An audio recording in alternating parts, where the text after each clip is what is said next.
for tuning in. Welcome to the H-Train Show, where our only mission is so programs out there beyond the VA. Choo! Find us on the web at mbradio.us. We begin on the tracks, rails stretching beyond the horizon. Each tie a memory, each rail a promise of where we might go. In the early years, our first logo appeared, a pioneer stepping onto the platform of possibility. Through seasons of growth, change, and challenge, we moved forward. The whistle of opportunity sounded, and we boarded the train of time. The view changed with every mile, some stations brief, others lasting. Our logos changed too, not just emblems, but mile markers of evolution. Along the way, seats filled with teammates, mentors, veterans, and friends. Some stayed for the ride, others stepped off, leaving their legacy on the rails behind us. And still, the journey continues. The tracks ahead stretch into the unknown, familiar yet full of new promise. What matters most is how we travel, with purpose, with grit, with heart. Because the journey matters, the movement matters, and the legacy of those logos, every year, every show, lives on in the rhythm of these rails. So here we are once again, all aboard. The whistle blows, the tracks call. Together we ride.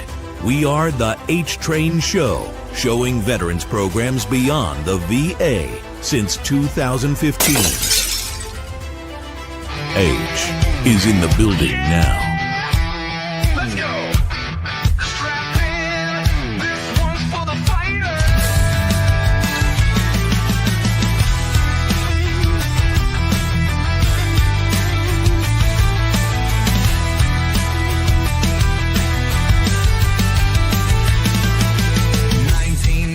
I took the oath. 20 years I gave my soul. Sandstorms, fire, a roadside blast. Everything I knew shattered fast. You haven't seen nothing yet! Woo! Drowning in turmoil, 15 meds, mine in a haze. Living felt like a permanent death. Still standing, scarred and proud. Crushed by war, but I won't stay down. Voice of the broken, thunder in my chest. With the freedom fighters rising from the wreck.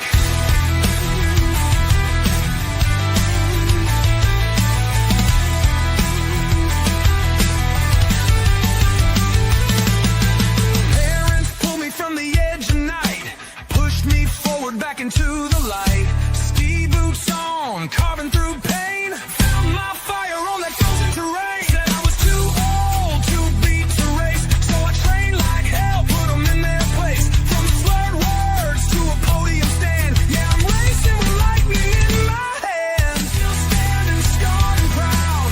Crushed by war, but I won't stay down. From Kokomo to Olympic slopes, we're the freedom fighters born to cope.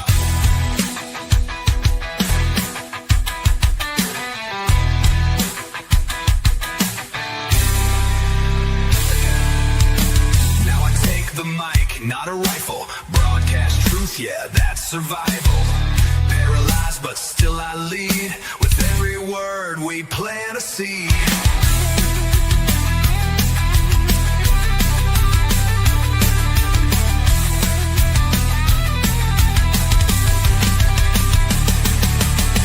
Still standing, warriors loud. Can't break us, we screaming proud. Not wounded, we're on the attack. Freedom fighters, and we're taking it back. Freedom fighters, yeah. Keep rising.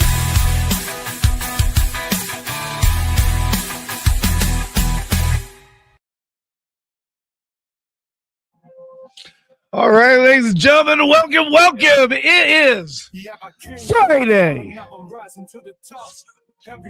It is Friday, February 20th, 2026. You're listening to the show that highlights all the nonprofit programs out there beyond the VA. You're listening to the H-Train Show here on the station that's giving our veterans a voice, MBR. And today, My co-host is none other than my battle buddy from Blue Balls, Blue Babe Highway. It is me. Magic Mike. It is me. Hey, it's an honor to be here. H-Train. Hey, yeah, we both served in the 82nd as combat engineers, demolition explosives on Blue Babe Highway in beautiful Iraq. But yeah, it's an honor to be here. It's pretty cool to be here in Colorado. Talking to some of the guys in the studio who I have like this huge crush on because they do all of our sports and stuff, and they have an amazing program. And my son watches it, and I told him this morning that I was gonna be in the studio, and I texted him, and it was great. But we got them in the studio helping us out today, which is really, really freaking cool. And I told him I have my long johns on because it's 13 degrees outside.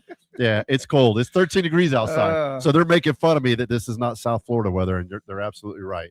In Colorado, we don't put the long johns on until it's in the negative. Okay, gotcha. I probably shouldn't have told him that. I've got like 10 layers on. It is cold this morning. But thank you for having me on the show. It's an honor to be on the show. It's an honor to be here in Colorado, Denver, Colorado. Never thought I'd be on the air live in the studio in Denver, Colorado with some of the great people of MBR. But thank you for having me. Well, hey, you know what? Some of the stuff that we're going to be covering today, top three stories, we'll get the sports report from the guys as well.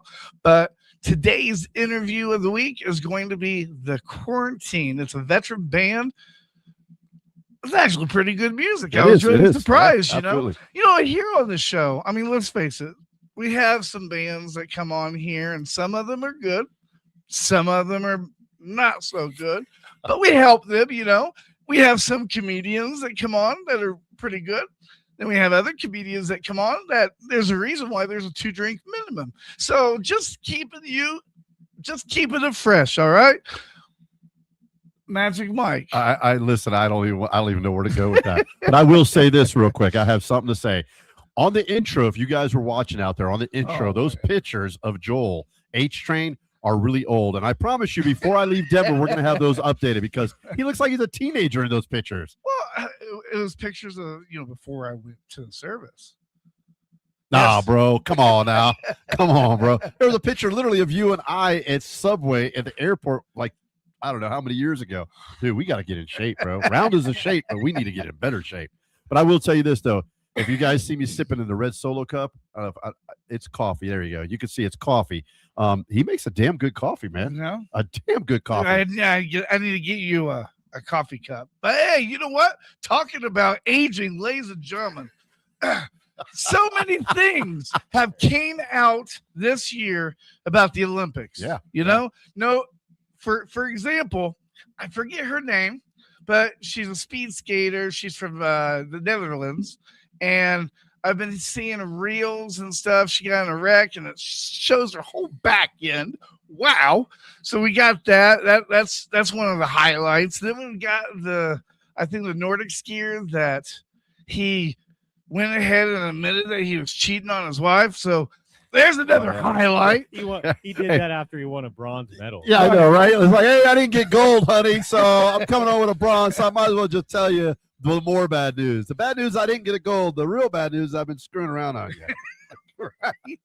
And then, like, the number one thing, and this is kind of cool, but anyways, the Winter Olympics closing ceremony, it happens this Sunday. If you haven't been watching the Paralympics and the Olympics, well, the Olympics right now is in Verona, Italy, and then in about 2 weeks, it's going to be the Paralympics. So we'll keep on coverage on that. And real quick, if you don't know, Joel was in the Sochi Paralympics in South Korea. Sorry. No. Where was it? Sochi, Russia. I'm sorry. Sochi, Russia. I'll show you how much I know. Hey, listen, I know enough about snow to know it's cold and it melts. That's it. But yeah, he was in the Paralympics there. And pretty proud, man, sitting next to you. Really, I met a lot of Paralympics and stuff like that. And I mean, golly, come on, man. You got to hype yourself up a little bit. No, I don't do that. Oh, he did win a medal. It was aluminum, but he did win the medal. It was so this year's Olympics, the Olympic figure skating rivals Olivia Smart and Jean Luck Baker. I hope I pronounced that right. They just got engaged on Valentine's Day, after competing for years. So that's kind of a bonus story that's happened in the Olympics right now. You know what I have to say about that, right? What? Bah humbug on love. Love is overrated. Valentine's Day is a shakedown for men. All right, sports crew, you guys. Other than I'll tell the real quick sports that you guys got 2 minutes to give me your guys' sports report, okay? NBA games like Denver versus Golden State My money's on Denver. are happening this weekend. Spring training baseball, Olympic medal events, NASCAR, PGA, golf, tennis, college basketball, all that's coming up. And now, everybody, for your sports review, Caveman and HG. I got one last thing on the Olympics. Okay. I forgot about one very important gold medalist in figure skating. What's that, Caveman? Miss Alyssa Liu. Oh, yeah. Now. Oh, yeah, Come on. absolutely. I'm definitely the biggest figure skating fan now after watching Yeah, her yeah, in absolutely. this Olympics. I've always liked figure Very- skating, though. I mean, that's talent beyond talent.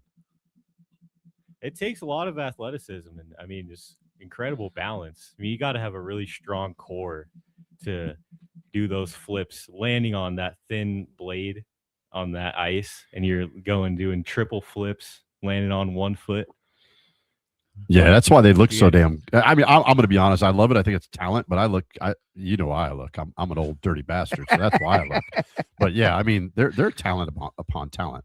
That's why I'm such a big fan of Alyssa Liu as well. Other than her beauty and her performance, just very, very attractive. Yeah, she's So, smoking. Yeah, she yeah. is. Yeah. Listen, I tell you what, man, if you guys are single out there, Caveman is single.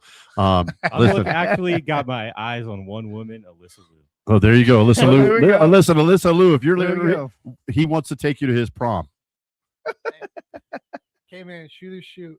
The women's hockey team for USA capped off an absolutely dominant Olympics run with a gold medal. They took down Canada I got cold in chills. their own sport. I listen, and I hate Canada with a passion, and I'll share that at another time. But I hate Canada with a passion, only because my ex is from Canada. But no, that's bad. If you're watching out there, I'm sorry I hurt your feelings. But yeah, that is truly they took the gold, and that's something that's really important. So USA women's hockey going through this Olympics, they outscored their opponents 33-2. Holy shoot! Absolutely unreal. Those are like basketball scores. Yeah, it's unreal dominance through all of their games. We got the men's team. They're in the semifinals. Who are they playing next? They've Then? got Slovakia. Oh boy, that's gonna be It's tough. probably gonna be Canada and Yeah, USA. you had to ruin my day. Huh? You did. You had to I ruin mean, my day. that's for the gold medal match. But those are the two teams when it comes to hockey. Unfortunately, but in other news, college basketball is we've got some big games this weekend. Game of the year was last Wednesday though. Arkansas and Alabama double overtime. Double overtime, yeah. My son's in Alabama, man. He told me about that game. He's big basketball. Yeah, double overtime. It was probably one of the best games of the season. And you guys start the March Madness show next week, right? That'll be starting in March. We'll probably start Okay. at the weekend conference championship tournaments begin. Okay. But that was a fantastic game. True freshman Darius Acuff for Arkansas had 49 points in that one. Jesus. But I mean, it was the work of Alabama center. I've blanked on his first name, but Sherelle and their guard Phylon combined for, I believe it was 70 of their own points together. Sherelle was an absolute monster on the boards. Yeah, fantastic game. If you didn't catch it, you missed out. That was absolutely the game of the year so far in college basketball. But this weekend, we got two more candidates potentially. Arizona and Houston in a massive Big 12 showdown, and Duke versus Michigan in a showcase. 1 versus 3, 2 national title contenders right there. It's going to be on a neutral court in DC. Gotta check it out. It's going to be on ESPN. Absolutely game of the year candidate this weekend. We're potentially looking at our national champion, whoever comes out of that game. Hey, listen. Awesome. Thanks, Hey, guys. real quick, I want to give a plug out because I watch them and I've been on their show before, it's called in and stuff like that. If you're a sports fanatic, it doesn't matter what sport it is. These two guys right here are like on the spectrum. Seriously, when it comes to sports, They are totally like, dude, I can't even say it. You can tell them anything, and they know it. Yeah, they cover it. They cover it really well They on the don't show. really cover is hockey, but that's a different. But their subject. shows are on Tuesday and Wednesday. Give a plug, man. Go ahead. It's Tuesday and Wednesday on what times? We're going at 9 a.m. Mountain Standard Time on our Tuesday shows, and that is for the NFL Football Frenzy. So around August time, we start that one up in the preseason. And then our year-round shows are on Wednesdays, 8 a.m. Mountain Standard Time. You can come and hang out with us, talk sports. We always want to have fans call in, too. We want you guys free to air out any grievances, fan grievances, call in, and let us know how you guys are feeling about your teams. Any My Miami Dolphins. We want to hear you guys' opinions more than ours most of the time, because that also it keeps the conversation flowing. So come check us out. And the last thing before we go to the Soldier Spotlight, major news shows dropping on HBO Max: true crime documentary Murder in Glitterball City, crime drama Portobello, and new reality shows and live sports streaming. I guess all the shows they're coming back from break. Yeah, Chicago Fire, all that stuff. Yeah, all the shows that I watched, the stupid old men shows, like Oak Island, the Curse of Oak Island, and all that crap. They're going away. So I just watched the last one on Tuesday, and then all the good stuff's coming out for you young. Well, ladies and gentlemen, it is that time. It is mail call. Attention, mail call. Oh my God! You've got mail. Hey, listen up! Listen up! I don't care if you're ready. Mail, don't wait. All right, ladies and gentlemen. So today we got that picture. Caveman's going to put it up. So today's Veteran Spotlight is Staff Sergeant Billy Scafido. He is a U.S. Marine Corps. Stars and Stripes reported February 10th, 2026. He received the highest non-combat medal for life-saving actions. Stars and Stripes is reporting that, he's stationed at Camp Pendleton, California. On Friday, he was awarded the Navy and Marine Corps Medal for saving a Marine's life after a severe vehicle accident 2 years ago. The medal received by Staff Sergeant Billy Scafido, an Armory Chief with 7th Engineer Support Battalion, 1st Marine Logistics Group, is the Navy's Department highest non-combat decoration medal. For those of you in the Army, that's the Soldier's Medal. It's literally the equivalent of a Medal of Honor, but for non-combat. So cool. Billy says, nothing really prepared me for the situation like this. It's just in my nature. When I see someone in danger, I want to help out. That's what Marines do.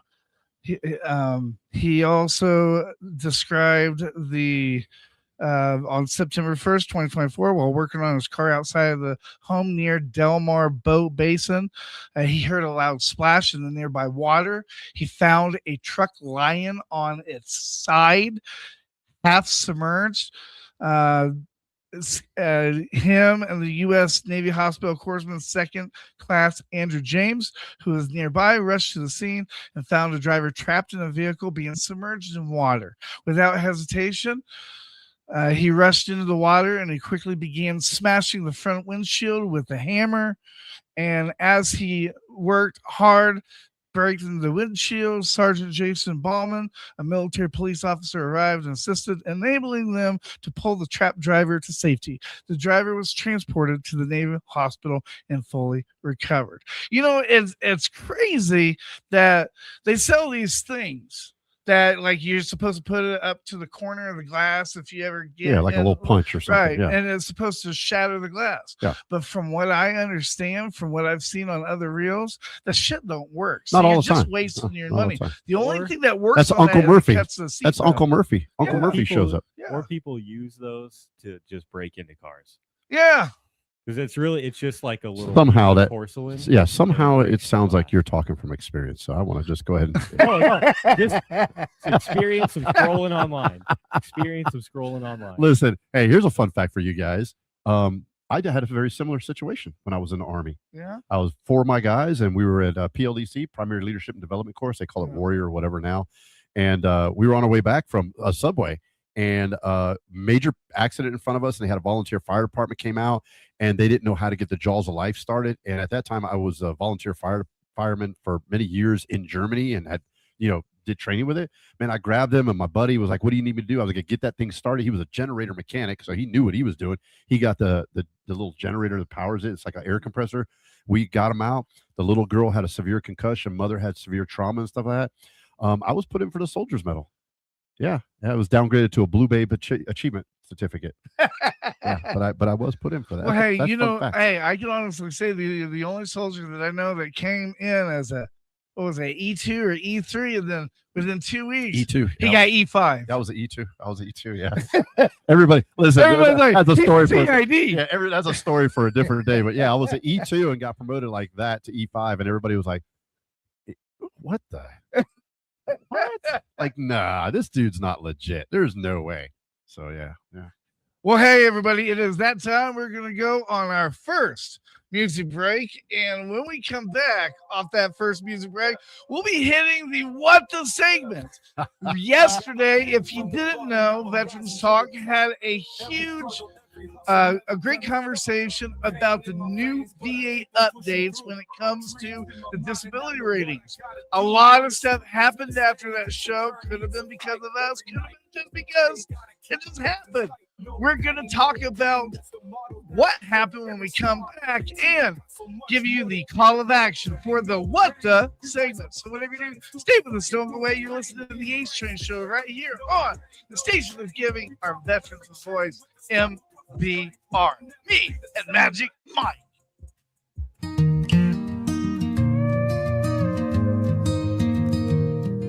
The locker's rusted paint was peeling. Same old halls, but different names. The teachers who taught me who I was, all packed up, retired, gone away. I left with dreams and folded letters, boots on, heart full of plans. I came back older, holding silence, trying to be that kid again. They said welcome home like it was easy, like home hadn't learned to change. Every road I tried to walk down felt rearranged. Time passed, but I stayed standing and wouldn't move my name. Everybody learned how to move on. I learned how to wait. Time passed, but I stayed. Same heart, different scars. I didn't leave, I just came back to find out how far.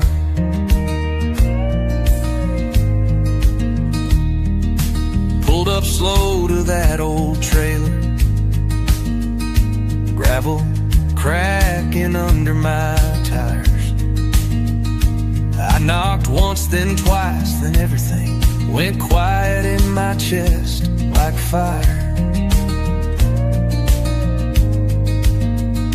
No lights on, no note in the window, no number I could call or chase. Just an empty place where my daughter was, and the sound of my breath in that space. They say it wasn't mine to carry, say I had no part in the pain. But try telling that to a father who came home too late. Time passed, but I stayed right there in the driveway. Everybody says it wasn't your fault, but that don't make it fade. Time passed, but I stayed, counting cracks in the dark. I didn't leave, I just came back, and she was already gone. If love could freeze a moment, I'd still be standing there. Keys in my hand, saying her name to an empty prayer. They say time heals all the damage, but it don't heal the man who came back looking for his child with nothing but his plans. Time passed, but I stayed, still breathing through the pain. The world kept spinning without me. I stayed the same. Time passed, but I stayed. I don't ask for grace. I just live with the picture of that empty place.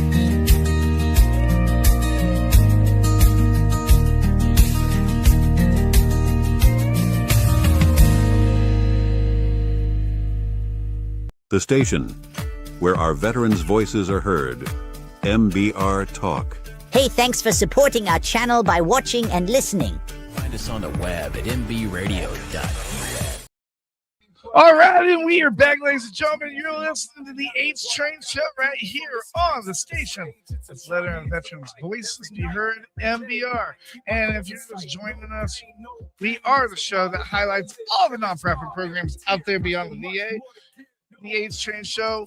We are here for all veterans and all of our men and women in uniform all over the world. So thank you for joining us, because we know you have a choice in who you listen to in the morning. I'm joined by my battle buddy, longtime Magic Mike. And, well, you know what? Let's get to it. The What the segment. Those are cool tats, man. Oh, for real. Thank you, bro. You see the Cobra? And what is this one? Oh, this? Uh-huh. That's my credo. No regrets. Mm-hmm. You have no regrets? Dad? Nope. Like not even a single letter? No way. Not me. Well, I love him.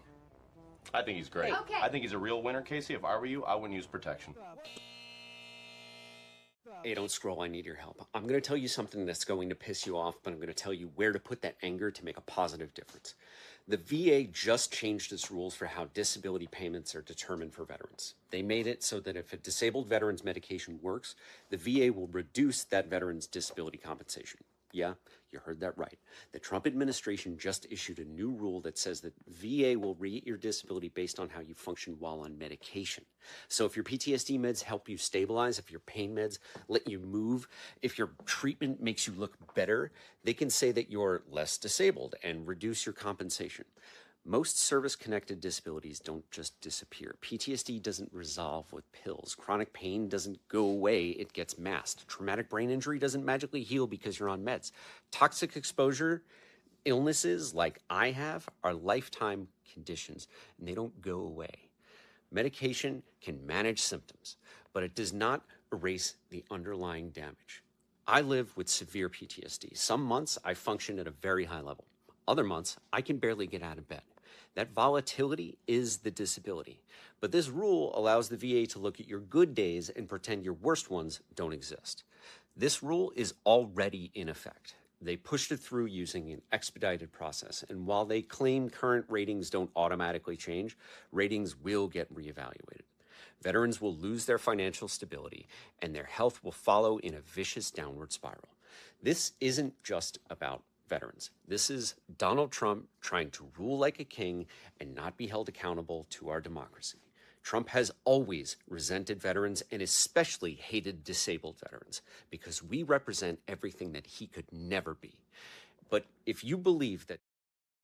All right, so I'm over here yelling at H Train. Cut that. I don't want to hear that crap no more. But yeah, sorry about that. So the only reason why we played that video was to show you kind of like there's some stuff that he's right about and there's some stuff that he's wrong about. And I dived into that on my show. If you watched my show yesterday, Veterans Talk, I dived into it. And he was actually ironically the one that I saw that I wanted to pick apart. So just first and foremost, everybody knows I don't talk politics or religion. So to get that out of the way, this has nothing to do with the Trump administration. This is simply the Veterans Administration trying to find out where they can cut money. We have the Major Richard Starr Act, which is trying to be inducted, which I am a huge, and I think all of us are huge on board for the Major Richard Starr Act, which is basically a tax for combat veterans, right? Yeah. So, and man, I just listening to him, I kind of grovel a little bit because what he says is true. It is the VA can and is trying to figure out where they can save money, right? Because the reality is that $10 billion over or $9 billion over a 10-year period is a lot of money. And you have to be able to find out where that's coming from. So they're trying to figure out where that money is going to come from. There are a lot of veterans out there. They're POSs.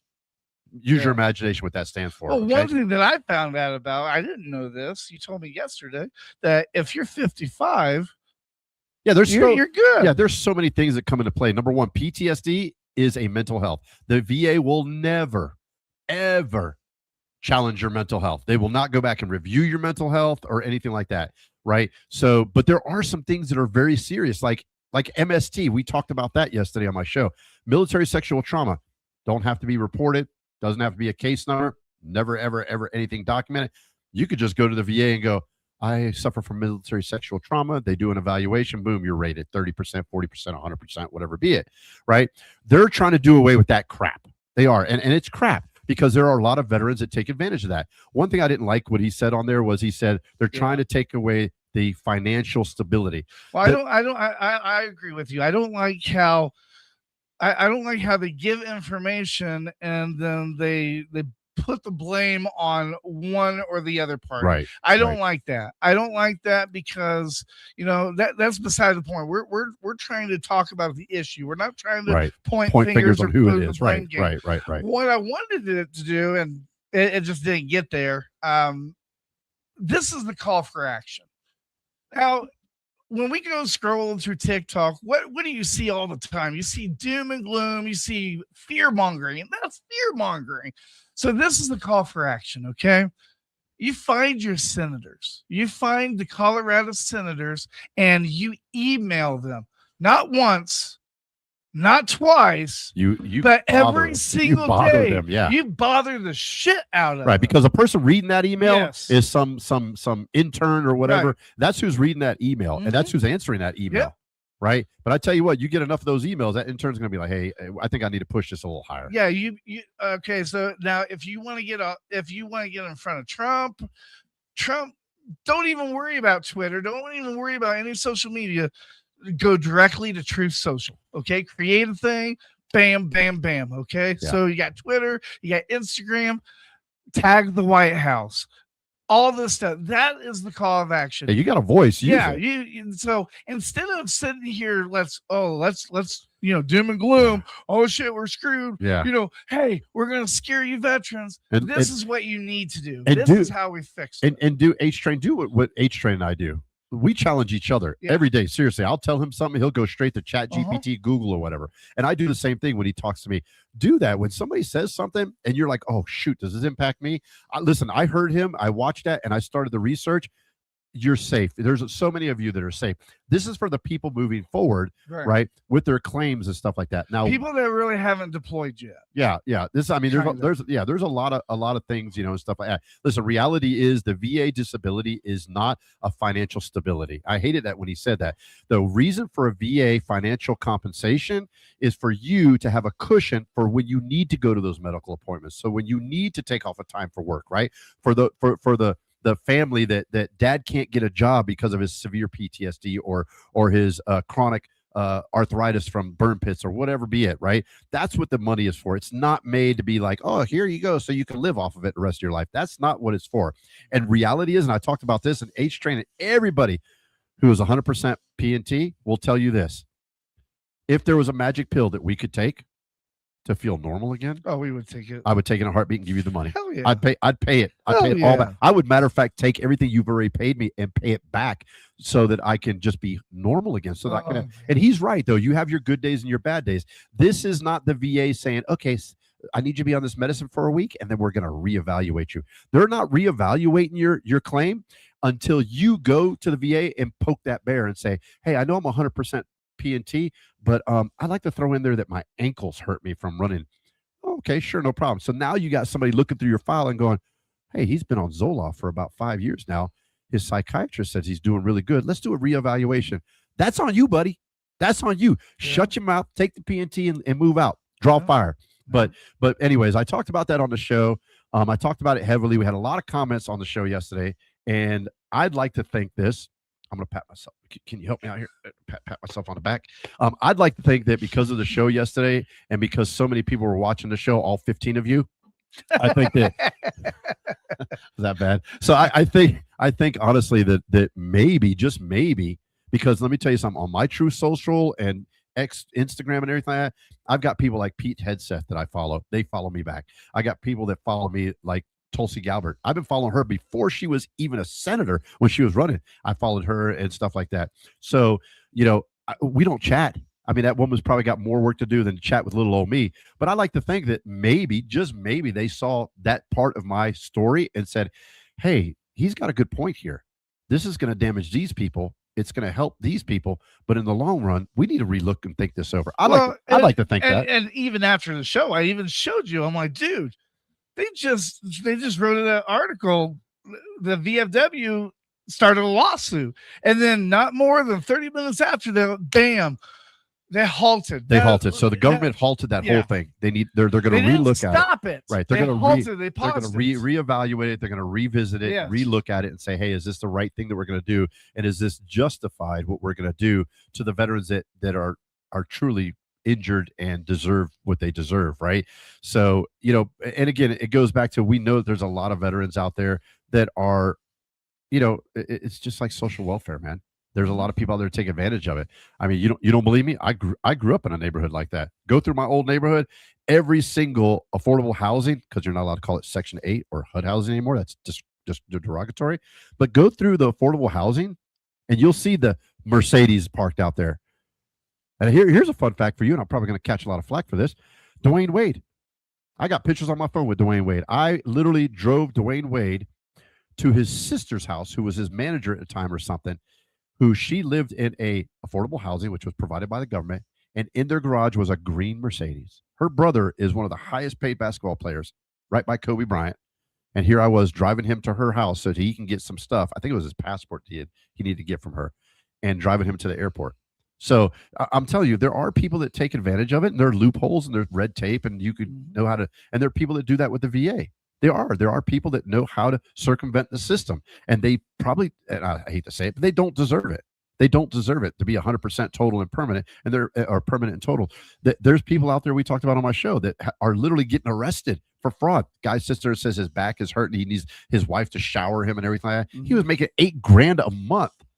And then they have a video of him doing a powerlift competition at a freaking. Bro, I have a friend. I'm not going to say his name, but I have a friend that didn't even do combat.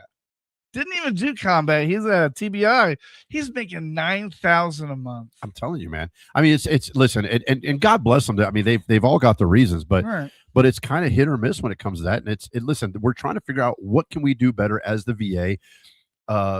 Moves on into the future. How can we save money? I mean, because reality is this. Do you think Social Security is going to be bankrupt? Listen, the VA benefits are going to be bankrupt at the rate that they're going. Yeah. And especially when soldiers, 120 days before they ETS, which is leave the military, they're literally doing their VA disability package before they leave the military. Okay, you got this, you got that. Let me see your medical records. Oh, you were doing PT and basic training. You twisted your ankle. There's 30%. There's that. That's literally what they're doing. I think that is erroneous. I think it's stupid. And I think it needs to be stopped. Seriously. I mean, that's just milking the system. That's setting people up to use a social service or a service of the government to be a handicap. And like I wish I could have a job that I could sit at home on a computer and not be bothered by civilians. That's my biggest thing, right? The anger, the all the different things that you go through, and everybody's like, well, you need to work on that. Are you kidding me? You think I don't? And there's no magic pill that we take that makes that go away. I wish I could have a job like that, making good money, that I could sit at home on a computer and stuff like that, right? Listen, it's just like the guy who gets out of the jail and just did 20 years, right? He's been rehabilitated. He's great, perfect guy and everything like that. He goes to get a job. He's changed his life. He was young and did a stupid mistake. Can't get a job. Why? Because he's got that felony. They look at that, right? So it's kind of similar when you say PTSD, and I'll shut up after this. I went to a job interviewed. It was a job as a dispatcher for a police department. Interviewed. It was great. It worked out perfect. The lady came out and she said, you would have had the job had you had not said that. And I said, what's that? Name a time when you were in a stressful situation and how you dealt with it. Well, I was a sergeant in Iraq. We were getting mortared really bad. Mortar landed pretty close to me, blew me to the ground. My master sergeant grabbed me into the bunker, right? I remember that there was another guy out there that was walking with me. We both went out there, grabbed him, pulled him into the bunker. My bell was rung, but we sat there and we checked for casualties. They said, "Oh, PTSD." That's bullshit. They automatically said he has PTSD. We don't want to hire him because that he may flip out on the dispatch one day. And so listen, there is stereotyping. There are things, and this is serious. The VA needs to revisit it. Think about it. I'd like to think our show talking about it yesterday, the call for action, everything like halted it. But it is good news. It is good news because it needs to be revisited, and it needs to be done in an order that it doesn't slap the people who really deserve the disability that they have. I agree. The crazy thing about your story in that interview is that's probably the most high stress situation that they heard, and from anyone that they interviewed for that job. They're like, if anything, that story made you the most qualified. If I was the one that was going to, right. But again, people don't know what PTSD is. I meet people all the time, Caveman. They sit there and they say, "Oh, you have PTSD. You wake up in the middle of the night with your gun in your hand." No, I don't. My guns are all in safes. Yeah, I think TBI. I think TBI and PTSD is kind of almost like AIDS in the 80s. Like nobody really knows. No, they don't know the result. They don't know the stuff. But the call of action. This is what you do, and we're gonna go to the next segment. But call to action. Get on Twitter. Get on Instagram. Get on Facebook. Get on all these social media. And when a politician is bragging about shit, that's when you tag them. Hey, check this out, though. It's up to us. That's how we have a voice. Protesting isn't going to work. Calling them and cussing isn't going to work. And just remember, I know it's really hard, vets. I know it's really hard. But just remember, you get more from honey than you do vinegar. Absolutely. Okay? Absolutely. So speak in niceness. Okay? Don't say, "Oh, I shouldn't have voted for you." Blah, blah, blah, blah. Yeah, that's not going to happen. Okay? Honey instead of vinegar. All right? So now it is our next segment before we run out of time. You guys are going to like this one. Drop the mic. Don't worry. Don't worry. I'm not going to do what you all think I'm going to do, which is just... What the hell out of here? Y'all take care. Let's go. Testing shows Nantucket's sewer water is filled with cocaine. According to the Inquirer and Mirror, the island's cocaine markers have routinely exceeded national and regional averages. 2 spikes in October and December reached nearly 3 times the national average. Nantucket's health director says the data will help provide their behavioral health partners with actionable information. All right. So I couldn't wait for this to come up. Okay. I couldn't wait for this to come up. So growing up in Miami, Florida, the cocaine cowboy era in 1980s and stuff like that. They having some parties out there in Nantucket, boy. Them rich people know how to party. They know how to party. That's what that is. Listen, that's what that is. I like how they said that there's a national average for cocaine levels in water. Yeah, the fact that we have money to check for that. Right. Also, are all the water across the nations just got some cocaine in it? Is that what you're saying? Listen, the number one. Listen, here's a fun fact, and I did research on this when we were on our last break. The number one of importer of the cocoa plant, which is where cocaine is derived from, right? Because there's gasoline, there's all kinds of chemicals are added to produce the cocaine. The number one importer of coca leaves, right? Cocaine leaves, coca leaves, is the United States and Coca-Cola. There's a fun fact for y'all. How about that? Than the original recipe. Well, Mike, when we was in the military, you was a pecker checker, right? Once? Isn't there certain things that they Senator, at this time, I'd like to use my right to the Fifth Amendment. So yeah, in the Army, when you're an NCO, non-commissioned officer, you have to be, they call it pecker checker. And it was the most humiliating job. It really was. I don't know what was more humiliating, having to piss in that thing or having to watch somebody. But yeah, so they would do random urinalysis tests and stuff like that. And the way they teach you to do this is because, soldiers are slick. They're like, listen, being in the Army is like being in freaking prison. They're slick. They got nothing but time on their hand to think about how to circumvent the system. So you had to literally sit there and put your one hand on their shoulder while they peed in a cup and literally had to watch it come out of their penis. It was the most humiliating thing. Yeah, I've seen way too many penises to be gay. Way too many. But when they put the stripe thing, what are the things that they're checking for? I know they're checking for marijuana. But isn't it like they can only check for like one drug thing? So it's a panel, and they look for marijuana, cocaine, and I don't know what they look for now, probably meth or whatever. But yeah, back then it was like ecstasy. They looked for ecstasy because that was like real big in the late 90s and early 2000s was big ecstasy. So EMD, am I saying that right? EMDs or whatever, EDMs or wow, freaking know. Anyway, so it shows you how much drugs I've done in my life. But yeah, they would look for marijuana and stuff like, especially when it was a 4-day weekend in Germany, and you could go to Amsterdam to Netherlands. Yep. Yeah. Oh man, listen. There were 199.9%. You came off a leave and you went to Amsterdam. Yeah. Oh, you was getting a 15-panel check on you. I did that shit in Munich, dude. Oktoberfest, right before I was supposed to, right before I got to Fort Carson. I did that stuff. I was kind of sweating about it. Oh, now you got me interested. What stuff? Absence. It was like this drink or whatever that. Oh yeah. Yeah. Yeah. That's that. Yeah, I don't know about that. But yeah, yeah. But back to the Nantucket though. Look at those. Those houses are rich looking. Like they got money to party. Right. They got money to party. Listen, I don't think it's cocaine bales floating in the or whatever. I think it's like legit. The chemical, right, that they test for happens to be the same chemical that's in cocaine. That's just my personal thing. I don't. Nantucket's a pretty wealthy area, and like cocaine's a bougie drug. That's what I'm saying, right? It's like a bougie drug, right? Crack cocaine, right? Like we all know the Whitney Houston, crack is whack. I'm a multi-millionaire. If I'm gonna do anything, it ain't gonna be crack. Well, she had a lot of crack. Cocaine's classy, crack is trashy. I love it. Well, wait a minute. Wait. I'm just really glad that once again I am so broke that I'll live.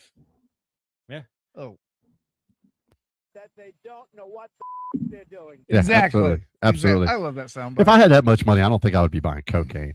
I really don't. But listen, so many other things to spend money on. Well, but here's the thing, and here's reality. And I'll share a story with you. I won't say his name, but I had a friend of mine that was worth $513 million when I met him, and he's 10 years older than I am. Great guy, whatever. But I remember going to his house quite a few times, or his condo and stuff in Miami, and seeing little like baggies of meth all around and stuff like that. And I'm thinking to myself, this dude doesn't do it. He didn't do drugs. His wife did. Rest her soul. She committed suicide. But here's the thing that when I talked to my counselor and told him this story, he said, here's the thing with rich people, they can do whatever they want. They can go where they want. They can buy what they want. They can drink what they want. Right. So all the cool cars and sports games and everything like that we want to go to, if we had the money, right, we would do that.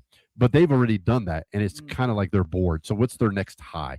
If you have all the money in the world, what is your next high? Because your next high isn't going to be the Ferrari because you've already bought that. It's not going to be the condo and the whatever because you already done that. It's not going to be a private jet because you already got one. So they look for their next high, and a lot of them, that's what happens to them. A lot of them, their next high is drugs, right? So they go to that next high is that drug, and they're like, okay, that's the ultimate high. And then unfortunately, they go, okay, what's my next high after that? Well, let's do a little bit more. And a lot of them get hooked, and that's how that goes down. I should have been a psychologist. Yeah, you should have. You should have. All right. Well, that's the our segment on that. But don't go anywhere, everybody, because I tell you what, we have a fantastic show. We're gonna have the core team. They're supposed to show up. So what we're gonna do is we're gonna play not only their song, but we're going to play a couple, commercial songs. And remember, if you haven't yet, I'm pretty sure I'm wearing, okay, I'm not wearing it. That sucks. The Die Tired shirts. Right now, we have that going on. All that money, that fundraiser, all that money is going to come to MBR, helping veterans get equipment, shirts, swag. Everybody likes swag. Those shirts are only $25. It has Beaker right on the breast pocket, and it shows every veteran, every first responder, and even our military community, the supportive part of it shows that just like the duck, you can weather any storm. Oh my gosh. There's been some times that me and Magic Mike, 1 week he's down, 1 week I'm down. We just can't explain it. Seasonal depression. We don't know what it is, but you just gotta get over that hump that day, because the next day it just gets better. Don't know why, but it's just get better. Just, reach out to a friend. Everything will be all right. Weather the storm. But we're going to go on a music break. And when we come back off that music break, we're going to be talking to Sean Martin. He is the lead singer. He is the band producer, whatever you want to call it, but it is the Chord Team, and they're going to be playing their debut song, The Chair. So whatever you do, stay with us. Don't go away. You're listening to the show that highlights all the nonprofit programs out there beyond the VA. You're listening to the H Train Show right here on the station that's letting our veterans be heard, MBR. Stay with us. Coming up next, Chord Team.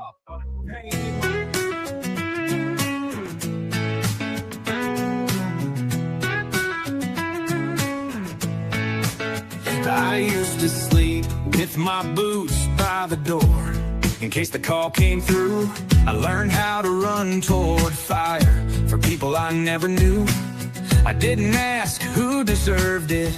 I didn't stop to choose. I just raised my hand, said send me, and did what soldiers do.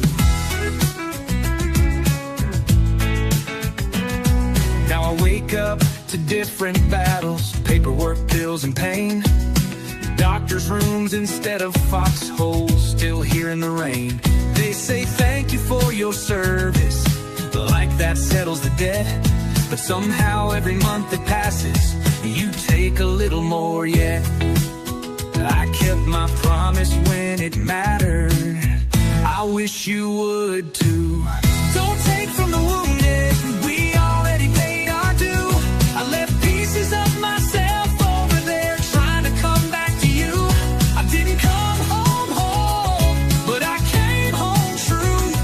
So don't take from the wounded when we already bled for you.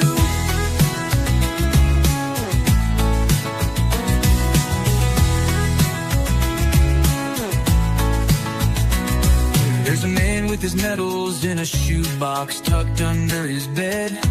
3 years of war in his bloodstream, still ringing in his head. They told him you're retired now, like the war just shuts the door. But the pain didn't get that memo. It still shows up every morning at 4. $200 and some change, that's what they say he's worth. For nights he can't remember and days that still hurt. Try explaining that number to his kids at the table. Try telling them freedom's expensive, but fairness isn't available. You see a budget line, I see a lie. Don't take from the wounded, we already paid our due. You count the years, not the scars, but the scars remember you. We didn't break the promise, we followed it through. So don't take from the wounded when we already bled for you.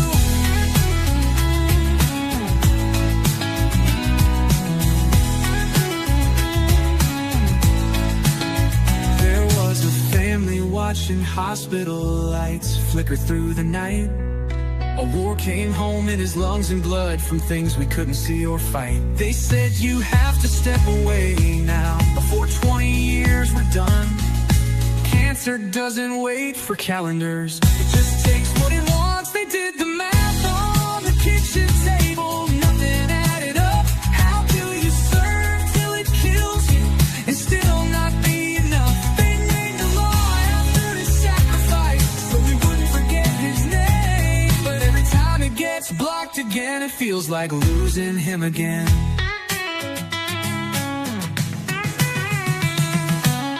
Don't take from the wounded, we already paid our due. We do it again for this country. That part of us is still true. But don't look us in the eye and say this is all you can do. Don't take from the wounded when we already shed blood for you.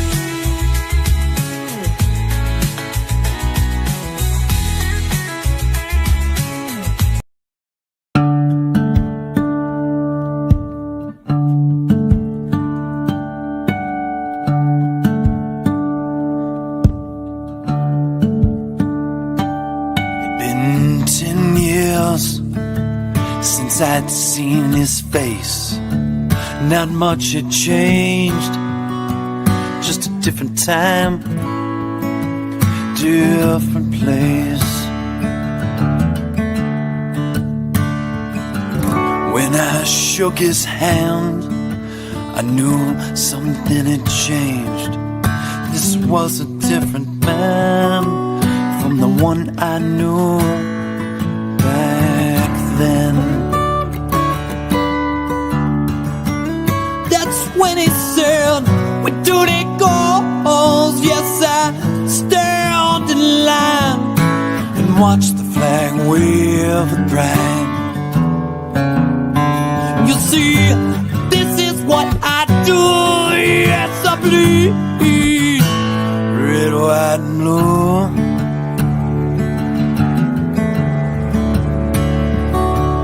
He told me the tales of his journeys far away. 3 times gone and land most only see on the front page. With honor and glory, he stood so tall and fought for you and I, so we could be free from it all. That's when he said, we do the goals. Yes, I stand in line and watch the flag wave at pride. You see, this is what I do. Yes, I bleed red, white, and blue.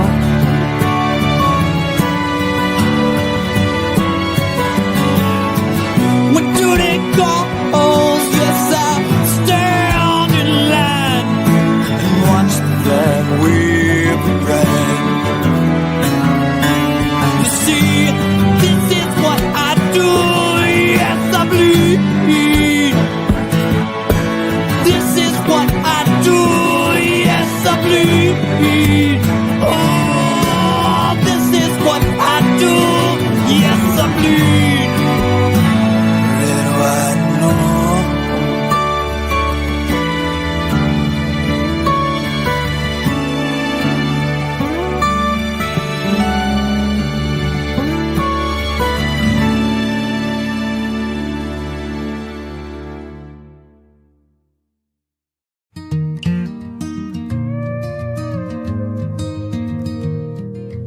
Locker's rusted paint was peeling.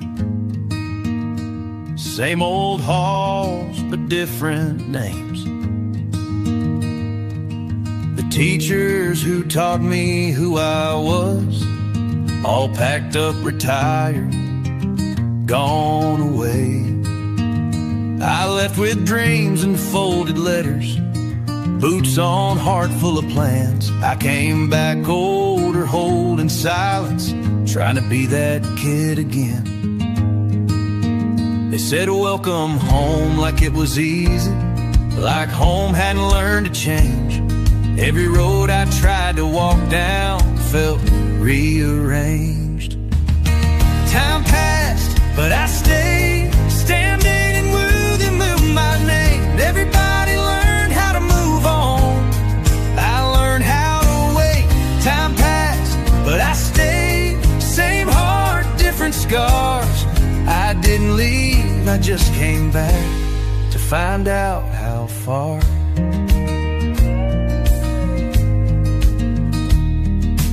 Pulled up slow to that old trailer, gravel cracking under my tires. I knocked once, then twice, then everything went quiet in my chest like fire. No lights on, no note in the window, no number I could call or chase. Just an empty place where my daughter was, and the sound of my breath in that space. They say it wasn't mine to carry, say I had no part in the pain. But try telling that to a father who came home too late. Time passed, but I stayed right there in the driveway. Everybody says it wasn't your fault, but that don't make it fake. Time passed, but I stayed, counting cracks in the dark. I didn't leave, I just came back, and she was already gone. If love could freeze a moment, I'd still be standing there, keys in my hand, saying her name to an empty prayer.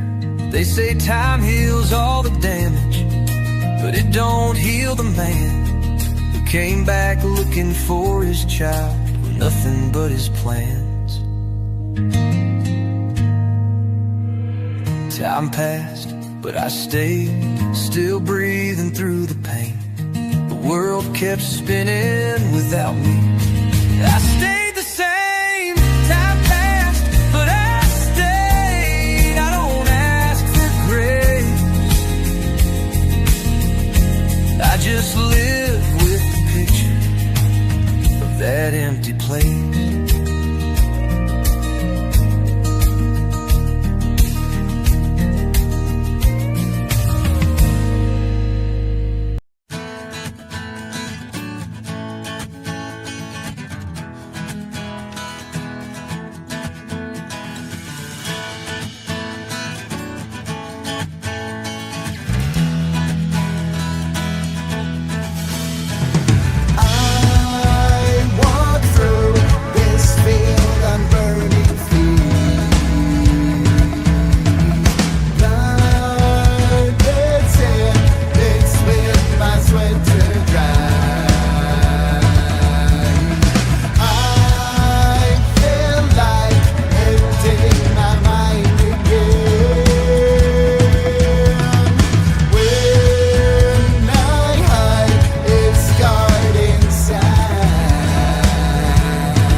The station where our veterans' voices are heard. MBR Talk. Hey, thanks for supporting our channel by watching and listening. Find us on the web at mbradio.us. And it's now time for the interview of the week. Dreams in my mind and I know what I gotta do from the streets to the stage. It's a journey. It's at the top. The interview of the week is brought to you by Jersey Mike's, a sub above. All right, ladies and gentlemen, joining us, you just heard the debut song. Well, I don't know if it's debut on here on MBR, The Quarantine. Sean Martin, he is the executive producer. He does everything. He's the inventor of the song, the skeleton chair. Wow, Sean, that's an amazing song. Thank you for joining us. This was like last minute this week, and I really appreciate it. Hey, Sean, I got to ask you, where are you at? Where are you located at? What state? In Kentucky. I hope you freeze just north of Nashville. Okay, I hope you freeze you know what's off. Is it cold there, dude? Is it cold there? It was. Right now, it's actually like almost 70 degrees. Dude, it's freezing. It's like 13 degrees here in Denver. I'm a Miami boy. My brothers live in like Cincinnati area and stuff like that, and they had some snow, but they were out riding their motorcycles yesterday. I'm like, dude, I got long johns on here, but listen, your song is amazing, dude. Seriously, it is creative, amazing. Just, dude, did a great job. You hit it. You hit a home run with that, man. Thank you so much. I really appreciate that. This song is really close to my heart, and it's a really powerful thing, and it's gone on a long journey, and I'm so happy to see it where it is right now. It's just great to see it doing what it's doing. I want to see it do more. I'm sorry, but I'm just like, yeah. Listen, dude, I'm an 80s kid, man. So, I have every genre of music in my mind. 80s was probably 80s and early 90s was like the best years because there was no such thing. We listen to Metallica, Michael Jackson, Def Leppard, a little bit of Bon Jovi, and dude, we have people like Peebo Bryson. Come on, man. Like, it was a great genre. Your song and this song right here, dude, hits home so hard for so many people, especially me being a combat veteran, Joel as well. Like the words and everything like that. Just, it's pretty powerful, man. That's great. That's really, really awesome and just amazing to hear. Like it was formulated from a section of therapy that I was doing about combat circumstances. So it's good to hear that translates, and that that you can feel it. That really means a lot to me. Yeah, and listen, I hate to be cliche, and I know I'll get in trouble for this, but 3 Doors Down, Love Me When I'm Gone. Yeah, like that's my song, and this song right here is probably going to be right next to it. I'm not even kidding you. Dude, I'm not kidding you. And mad respect. Yeah. I know he just passed away, but I tried to make everybody that I meet to understand that song because as a combat veteran, it is there's things that you'll never see. Listening to your song, dude, absolutely, it's not just the sound, it's the words, it's the feeling that you get from listening to it. I literally sat here and picked up my phone. It was getting ready to text somebody, and I was like, put my phone down. Like, I had to hear it again.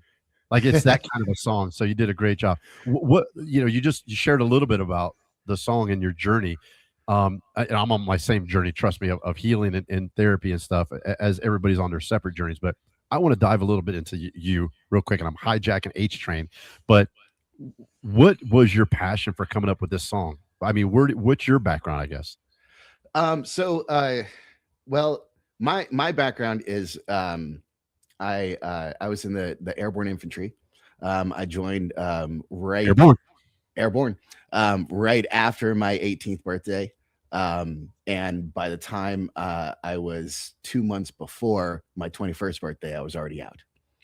And wow. It was because there was kind of like absurd sort of combat situations that happened and kept happening to me because I was Alpha Team First Squad, and I was the lead driver for my entire platoon. Listen, so you don't have to go into details. Right? Am I right? We got that. Joel and I don't know if you know, we served in Iraq together. I was one of his sergeants, and I remember when he got hit by a roadside bomb, and I was devastated when they rolled through the gate in Iraq. And I was like, this is a guy that I literally drank with. This is a guy that was my little brother, And so I get it, man. I mean, we definitely get it. There's so many out there. Yeah, absolutely. I know. And you know, one of the things that I wanted to do with this song was have it be influenced by those things, but also to like the goal that you're saying that I hit. That was the goal that I set out to do, to make to have a song that captured those kinds of feelings of falling in love with war, and at the same time knowing that it's the worst thing in the world that you could possibly fall in love with. Listen, I want you off the show, so you know I do my own show. I'm gonna not only hijack that song, right? I'm gonna hijack your guest, but I say that all the time. People ask me, they go, "Oh, what was it like?" I said, "I took the good out of there. I was, you know, I crossed the Tigris and Euphrates rivers, which is in every biblical book known to mankind, and war sucks. It's bad, man. It's worse." It is horrible. You just said what I say all the time, dude. Seriously, but you got to take the good and the bad. And your song, man, I'm telling you, that song right there, it does it. It does it. So let me ask you this. We've kind of told you what the song does for us, Sean, but can you tell us, like, what does it do for you? Oh, man, well, every time I hear of it, I think of the original recording session that I did for it in 2014 or so in with the Alex and Casper's, the two guys who were started out playing bass and drums for me, and it takes me back to recording that in his, in our engineer's living room. It's like a dirty, dungy sort of living room in it's kind of like our Northridge. Like we're in the weird part of town, and at least it wasn't in Nantucket. Yeah, for real. Yeah, and now this time, going and taking it to Blackbird Studios in Nashville, which one of the most legendary studios in the world, and recording in also the vocals in what I call the Massenburg room, which is a famous room that a lot of people go into because it's got 100,000 one-by-one pieces of wood that shape the sound in the room to be exactly perfect. Wow. And we recorded the vocals in there, and we got to spend like an entire day in that room, and I took videos and pictures and everything, and we're going to use them for as much as we possibly can for advertisements and TikTok content and everything. But this song, because it was born out of therapy, and after I was done with therapy and sort of coming to, because there's a lot of stuff that if you don't confront it, you'll just kind of black it out, and there's a whole lot of stuff that you don't remember. There's conversations where I'd had with my old platoon mates where they'd be like, I don't even remember anything of what you're talking about. I'm like, well, it is kind of strange how we don't remember other people's. Yeah, we block out other people's trauma, and that's just a natural protection thing. That's not like a personal I hate you kind of thing. It's just what happens when collective trauma happens to a group of people. So in confronting all of these details to this this particular mission and all of the events leading up to it just became crystal clear to me. And it was also horrific at the same time as it was like, how the hell did I ever do that? This is before my first legal drink, and I'm going out and setting off ambushes and shit. Like it's amazing that, we had the people who we had with us, but it was also, dealing with the aftermath of it was like constant torture. Now, and that's why the bridge is the words that it is. Now, Sean, is there any nonprofits that helped you to this point? Like, how long did it take you to make this song? I just heard 2014. I did the math quick in my head. I'm like, that's 12 years ago. Jeez. Yeah. That was the original recording of it. So I wrote this in 2013 or so, about a year before we recorded it. And prior to that was 2 years of therapy. And I got out in 2007 So same year I got 4 to 5 years or so of wondering what the hell is even going on with me. Why is, all of these different symptoms showing up and I have no reason to have any of them.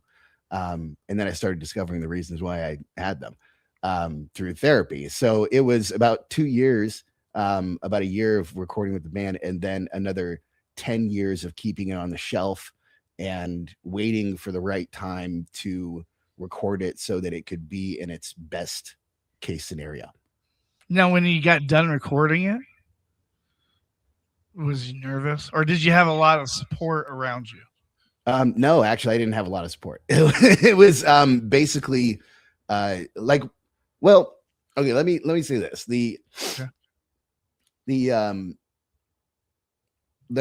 I try to derive a lot of motivation myself, like, and that's definitely something that I've learned from the military, is to how to stay self-motivated and motivated, dedicated, as we all know. Right. And after recording, I felt relieved. It was like a gigantic weight had been lifted off of my shoulders. It was your therapy. Right. But it was the fact that I accomplished it and did exactly what I set out to do, because I had set out to record this song multiple times and failed before, I tried to record it myself, and it didn't really get to where I wanted it to be. It was close, but I just didn't have the recording chops that I needed and the mixing chops that I needed to make it what you guys heard. So when I took it to Blackbird, I had already recorded it like 3 or 4 times. I knew exactly what I was going to do. Every single measure of every single beat. Yeah. I knew exactly what was going to happen. And I knew exactly how to do it. So just to prepare for it, I didn't even practice the song. I just practiced some of the techniques for about 20 or 30 minutes and just let it happen, So yeah. I got a couple questions, if I may. Number one, when are you going to tour? I'm hoping that that I can do a just a single solo acoustic tour sometime later this year. I'm hoping that I can, but there are some different things in the works that I'm hoping will happen, but I can't say that they're going to right now. So we'll definitely keep you in your prayers for that, and we want obviously the best for you. But I also want you to know that when you do decide to tour, or whatever happens, I would be honored to be able to promote you. And when I say that, I mean like, hey man, he's going on tour. You've got to know and get the word out. But listen, I don't think you need us. Really, the song speaks volumes for itself. You yourself, just an amazing human being. And we all, like I said, I'm still on my journey. Trust me. And I tell everybody, I said, this is not a it's fixed tomorrow, I'm healed. This is a journey that I'm gonna be on for the rest of my life. And I think you agree. Yeah. But music has always, and I literally just text messaged a song to somebody very, very, very near and dear to me and said, I need you to listen to this, the words to it, right? And your words in this song, and that's what it's about. The healing, the feeling, the closeness, right? Listen, songs have always, and music has always brought people together, always, since the beginning of man, right? And I think that your song does exactly that, because sitting here listening to it, both of us being combat veterans serving at the same time, he told me, and just to let you know, on the way over here from the hotel, he told me, he was like, hey man, he's like, this is the background, this is the music and everything like that. And he's like, it's a really good effing song. And he said that yesterday, yeah. And hearing it, I was like, yeah, Joel's not. I mean, you go to some of these like bar dives and you have these bands playing and you can't hardly hear the music and stuff. And when you hear your song, I mean, you can hear it clarified. In fact, like you're right now in a studio. And I'm in my home, yeah. Is a bunch of guitars. You've got more guitars than I got mics in the Wait, you studio. said you're Sean, you said is it Sean or Shane? It's Sean. Okay, I just want to make sure, because a lot of people say he just said he's at his house, dude. That's his house. Yeah, I want to hang out. It's a small little place, but I've got everything I need here to make as much music as I want. Now, are you originally from Kentucky? No, I'm originally from California. I'm living in Kentucky just because it's close to Nashville. Yeah, absolutely. And I've still got access to it, but don't have to deal with the Tennessean politics surrounding cannabis. because that shit's that makes dumb. sense. But Kentucky is all cool with it, so I'm cool with it in Kentucky. And listen, everybody that knows me in H Train, not to get off track or anything like that, but to touch real quick on that, yeah, it needs to be legalized, period. End of story. Federally, governmentally, across the board and everything like that. It has more benefits than it does negativity. And as a former state trooper, I'm going to tell you, I never pulled anybody over that was high. I've never been to an accident where somebody was high. Usually it was always alcohol. Anyway, that was just my little claim there, but yeah, I'll probably kick off the show after that comment. But anyway, I totally understand that. Sean, how many instruments can you play? Well, I always like to quote John Lennon on that, and it says, "I'm a musician. You give me a fucking tuba, and I'll figure out how to do something with it." Nice. Oh, okay, all right. Nice. But seriously, that's your therapy, though, isn't it? Yes. Like to be able to pick up a guitar and just strum it, you know? Yeah. You know, it is therapy. It's, but at the same time, I've also, I've been able to focus on the techniques a lot, and the techniques and practicing the techniques are more of a therapy than just playing the music.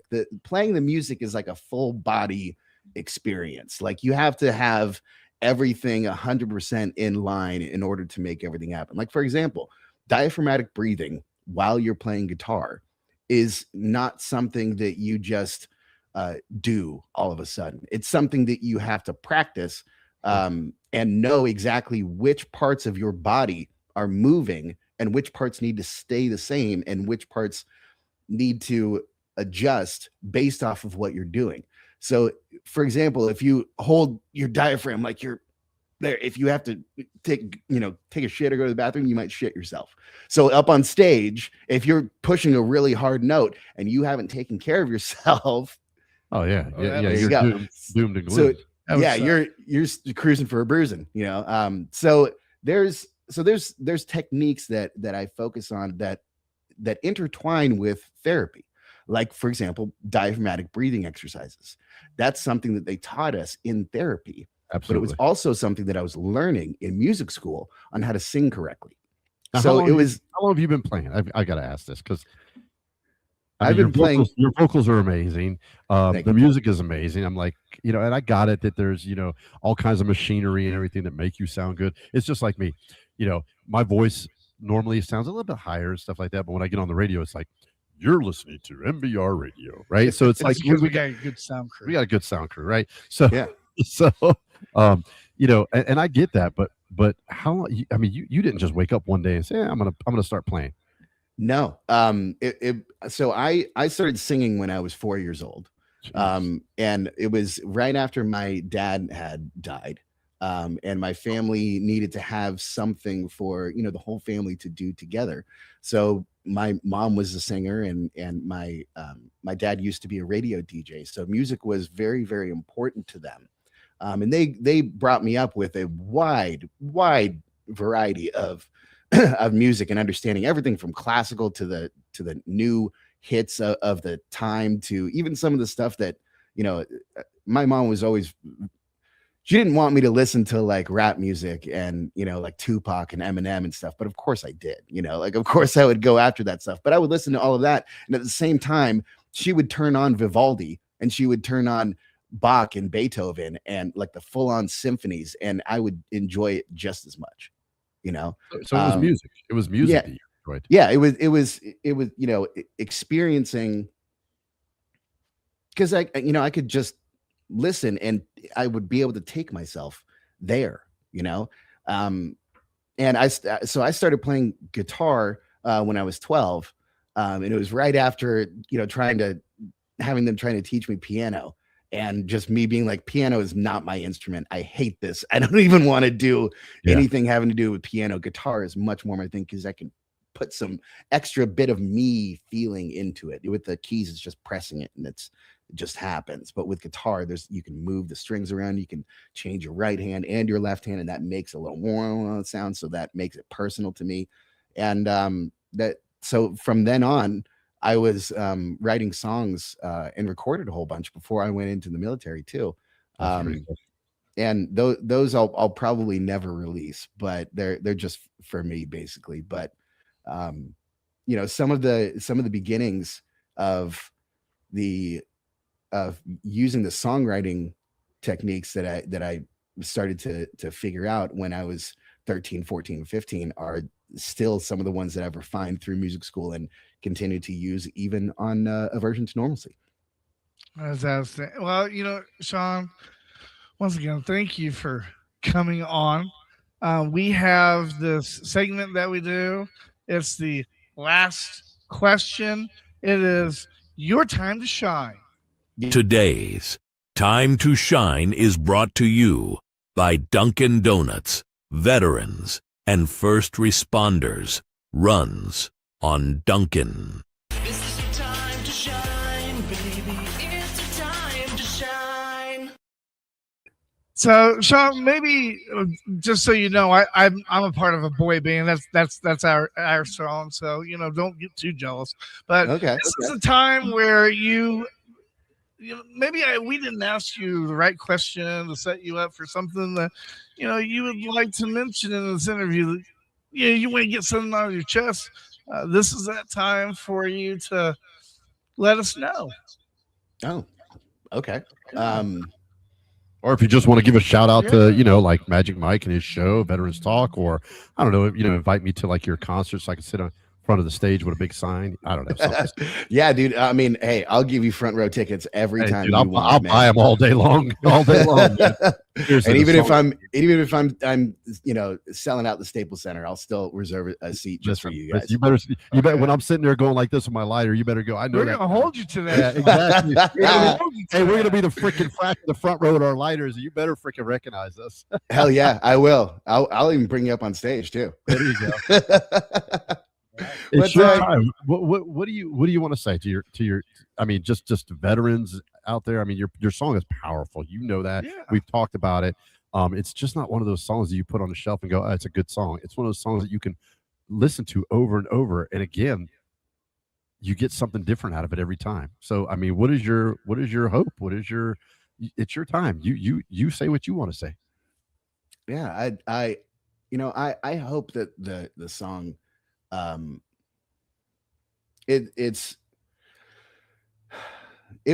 was one of my dreams to have my music go to every country in the world, and so far we've gotten the TikTok data and it shows that it has, and that's something that I know that this song really made happen. Just the reactions from everyone that has listened to it is really been an amazing experience. And it's such a relief to find so many people feeling the same kind of way and can understand what I'm putting down. The one thing that I would like to at least, if I can part with a warning for people, is that for people looking into getting into music, the first thing that you should do is get a lawyer. Don't look for band members. That's some good advice. Get a lawyer. That is really good This advice. is the first time I heard this. Yeah, Jeez, that's good advice. Go ahead. Yeah. So the lawyer can set up the longevity of your band. It can protect you against all, because I will tell you from experience that 50% of the people who are in the music industry today are actively or will or are actively trying to or looking to eventually or will eventually screw you over.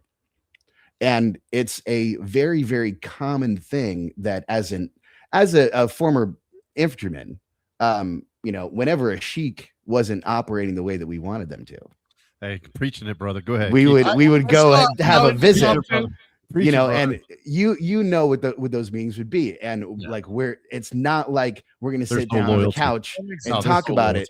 Yeah, it's we're gonna lay down the law now because we have to, and That makes sense. that's what the music industry makes me feel like I want to do every goddamn day. However, when I have a good lawyer, the shit's a hell of a lot easier because I can leave it up to them, and then I can focus on the things that I need to do, not somebody trying to screw me over. you know, because it's just going to happen all the Focus on the time. music. That's your job. Yeah. Focus on Right. music, Yeah, not that's- focusing on the legality of it. Yeah. Right. That makes Right. sense. I see the movie Straight Outta Compton. That does make sense. Yeah. Yeah. Exactly. I mean, if you Yes. think about it, every band, I mean, every single band, Journey, look at Journey, one of the greatest bands of all times. Steve Perry, don't even talk to each other. You know what I mean? Just Right. I mean, Right. right. I mean, it's just crazy. How do you make millions of dollars and be that famous? I mean, have such a great time collaborating. Not one person made that band. It was a collaboration. Yeah, sure, you're the vocals. Sure, you're the, guitarist. You're the bass. Sure. But not one person. They all collaboratively as a team. And that's something that's so important. You, as a veteran, get it. Team, right? Teamwork and stuff. But yeah, at the end of the day, you got to protect yourself, man. Yeah. Yes. That's powerful, dude. Yeah, and Well- having the good team around you to do all of that, and also with the band members, is important to have them all of the same mentality. Yeah. Good point. Well, Sean, I'm thankful that you came on this morning. I'm glad that I met you, and here at MBR, I think I speak for all of us, especially a battle buddy. We hope nothing but good things for you from here on out, and keep us updated with new songs that you keep making. And real quick to our viewers out there, Sean, how do they find your song? How do they find the song? Where can they go download it? Where can they play it at? We'll get a banner up for them. Yeah, well, Yeah. Is that cool? Is that cool if we throw a banner up real quick? Because Sure. I got people text messaging me right now saying, "Hey, what is the song? Can you send me a link?" And I'm like, Yes. yeah, you get it Spotify. You have it on Spotify? I didn't check that. Yes, it's on Spotify, and actually, the Spotify numbers are doing particularly well. We're almost broken 1 million total streams for Aversion to Normalcy. Wow! Hey, listen, Yeah, I had 15 streams yesterday. On my Damn. Oh, pretty damn good. No, And I thought I was doing pretty good having 300 streams on my song. You just blew me out of the water, That's Sean. pretty great. Hey, I'm gonna gloat a little bit. So a good friend of mine, and if you're watching out there, I miss you, buddy. A good friend of mine is one of the most amazing bassists. You might have heard of him.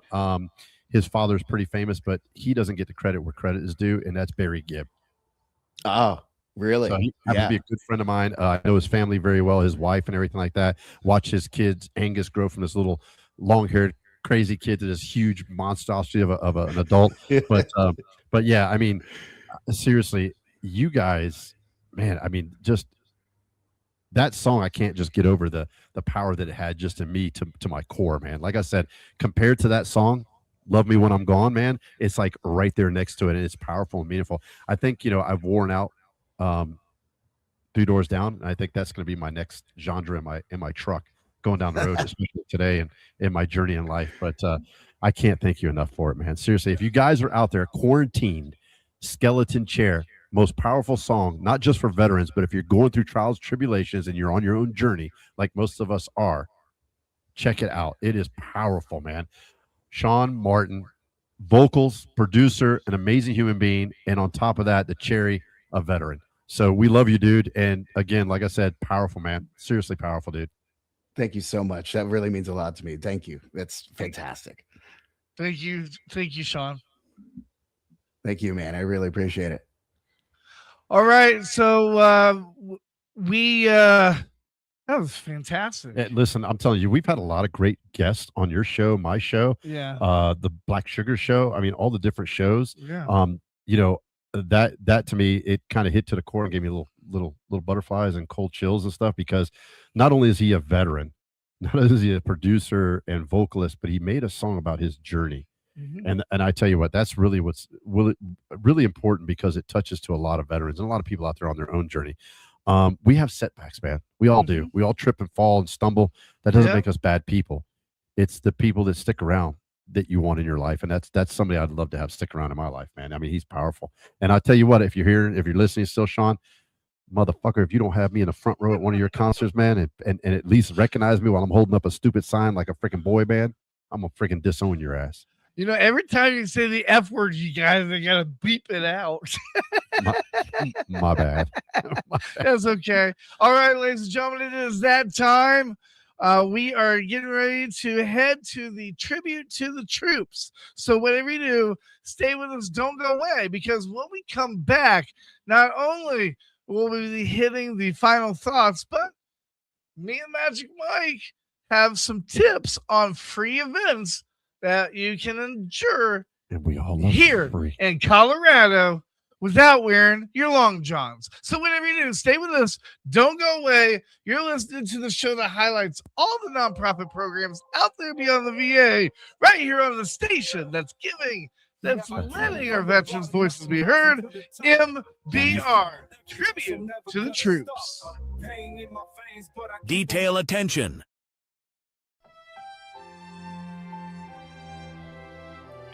First call. The service member's name is called out loud in the context of a unit. This is meant to ensure all are present and accounted for. Second call. The name is called out again, louder, to confirm that the service member is indeed absent. Third call.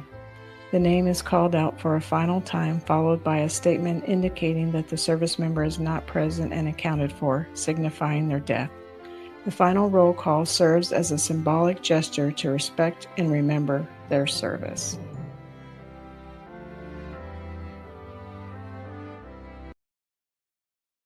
Sir, I don't know how to tell the story. Well, you got to, Joe. You tell these people what these men did here. You tell them how my troopers died.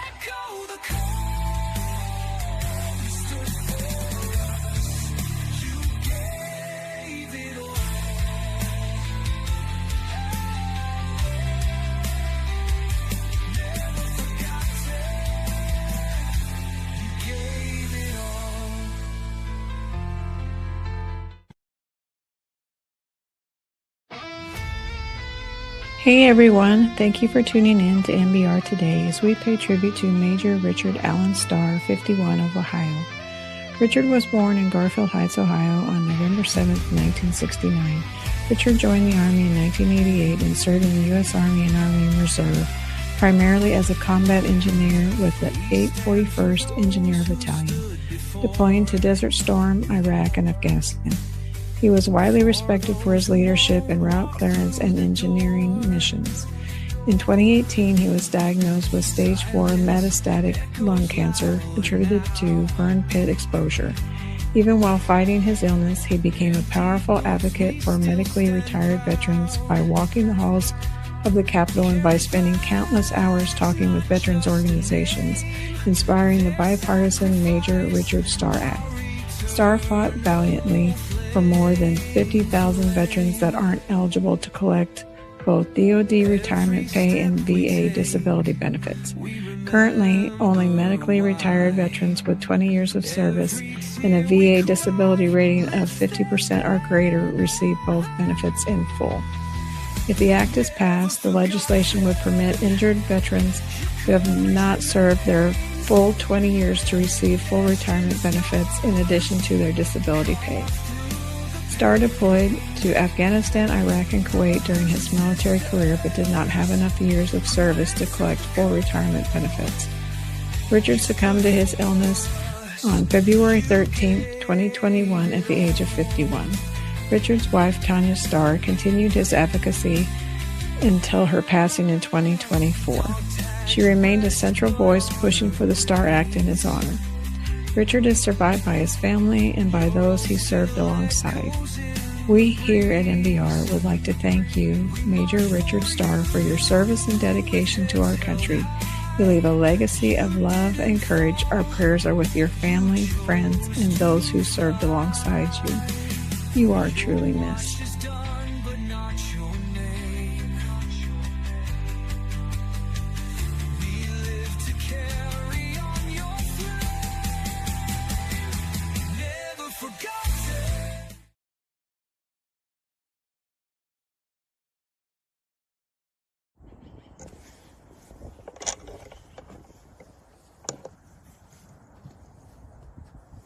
Bell detail, pinted, ready.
the guts and it's the glory. 100 stripes, 100 stories. It's the Pledge of Allegiance on the 4th of July. It's them handwritten letters from home. It's them sleepless nights alone. It's his newborn baby he left with his wife. Mr. Red, White, and Blue, lay down, here's a line. Mr. Red, White, and Blue, for these stars and stripes. Hey.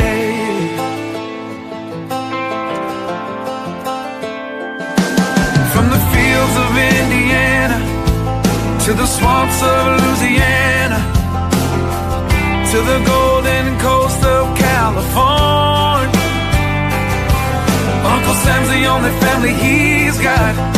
His purple heartbeat won't stop, and his 18th birthday was the day he was born.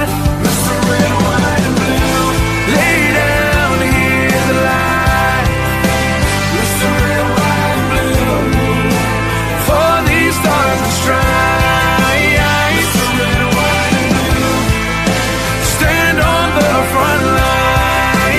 Mr. Red, White, and Blue, pay the ultimate price.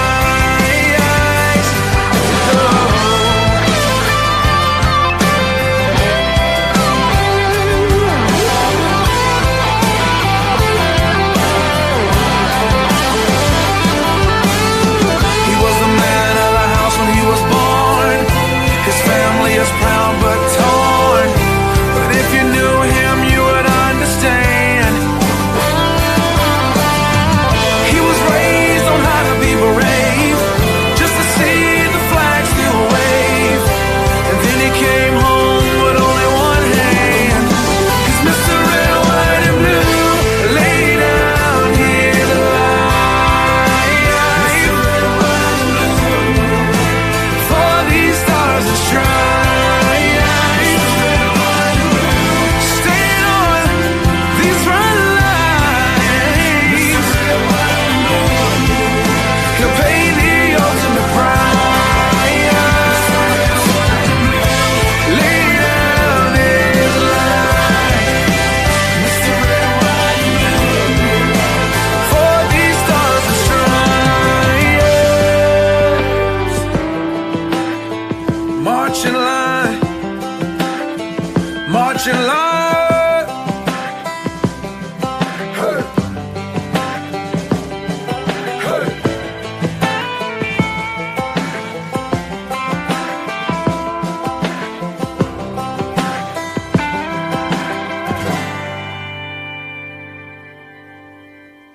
The station where our veterans' voices are heard. MBR Talk. Hey, thanks for supporting our channel by watching and listening. Find us on the web at mbradio.us.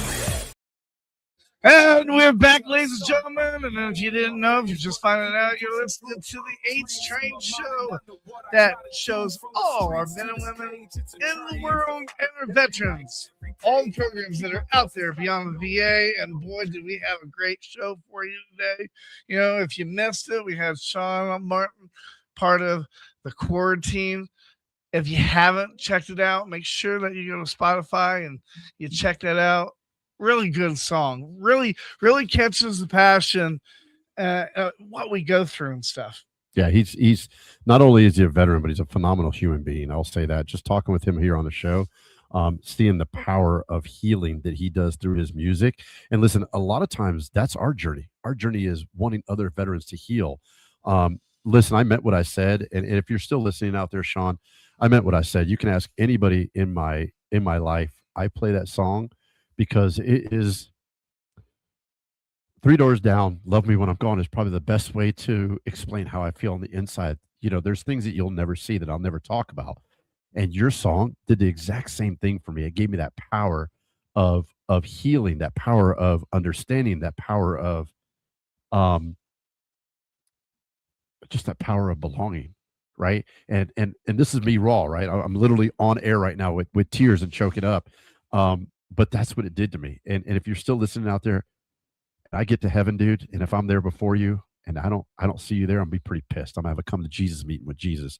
You're doing God's work, man, and you're an amazing human being. I love you, brother. And like I said, I meant what I said. And I don't want to upset you, but if you go live at concert, I don't give a shit if you're playing in New Zealand. I'm gonna be there front row with this fucker right here. Excuse me, with this guy right here. Go ahead and beat that. I'm gonna be front row with him with my sign and acting stupid like a teenager. But your song hit a chord that seriously I think every veteran is going to relate to, and not just veterans, but anybody out there going through hard time and a journey of their own. What an amazing human being. Seriously, yeah. What an amazing human being. What Magic Mike? We're running out of time. That's time for the final thoughts.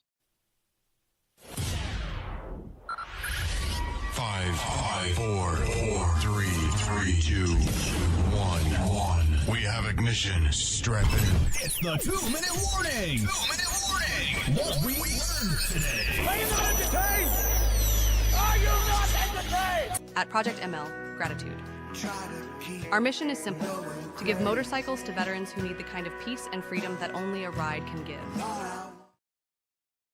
All right, once again, ladies and gentlemen, and if you haven't already, go to ML Gratitude, go to their website, nominate a veteran. That is their mission. They give free motorcycles away to veterans so that they can enjoy, so they can experience wind therapy.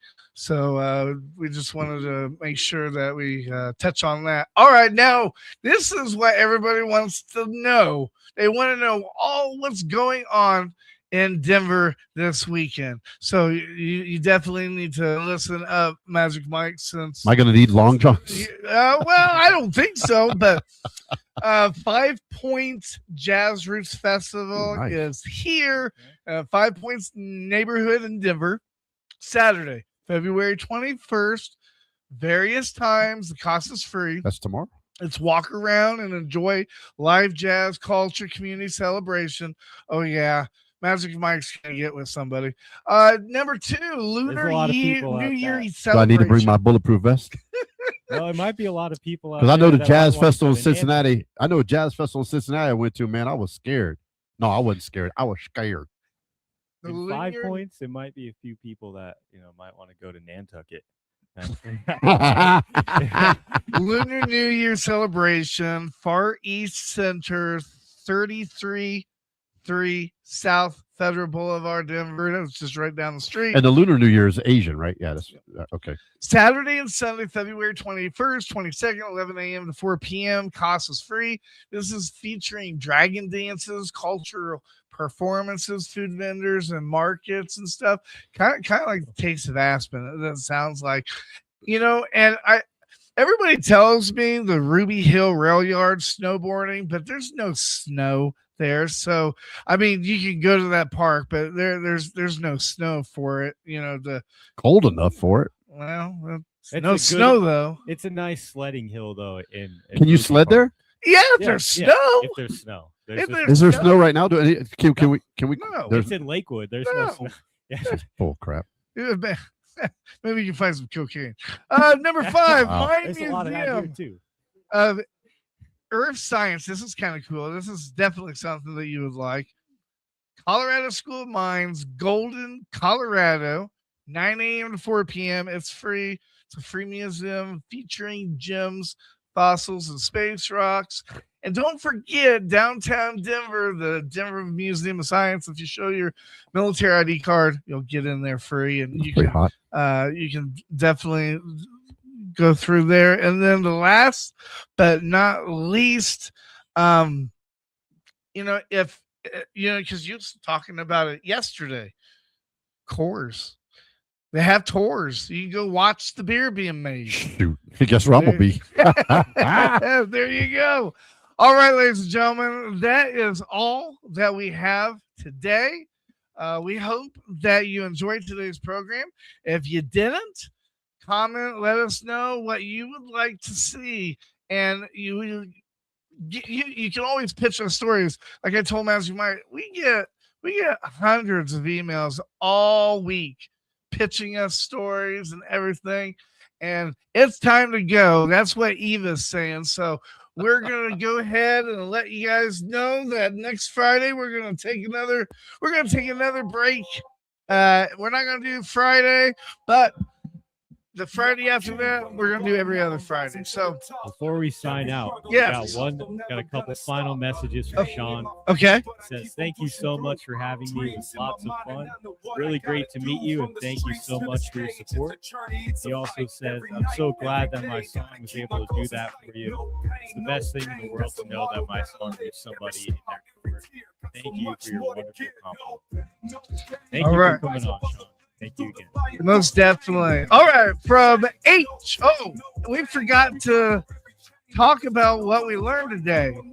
Real quick, you guys, because we got. We learned not to buy a house in Nantucket. Right. HG came in real quick. I learned about a great new band today. One that actually is pushing for a real message, a strong message. I learned that we're testing for cocaine addiction. I'm going to see what other drug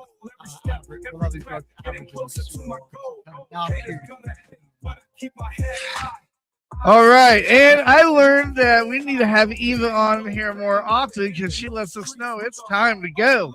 So with me, H, and with Magic Mike, we want to say have a fantastic weekend. Don't beat your wife. Don't let your wife beat you. Don't drink and drive. Don't drive and drink. And whatever you do, wear a condom if you're going to do the Saturday night special. Hey, life's too short. Reach out to that special someone. Let them know that you love them and they love you.